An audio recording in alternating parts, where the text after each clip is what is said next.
Welcome to the slop farm. Enjoy the video. You start by removing tangles and working quickly. Detangle from ends to roots so the clip closes smoothly. Next, gather the top 1/3 of your hair and secure it temporarily.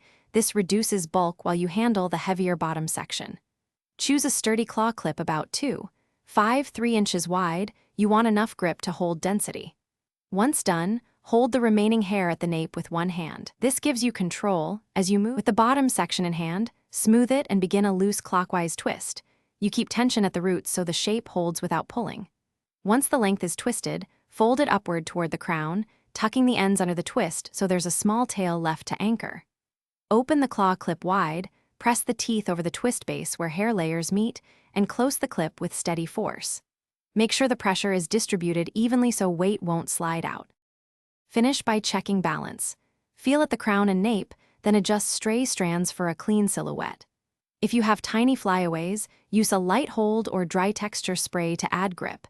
Insert 1-2 bobby pins where the clip meets the scalp for added security. If you notice slipping during wear, don't force it.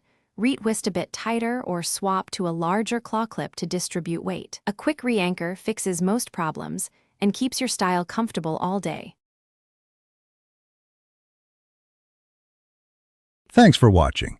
Consider subscribing if we helped you today.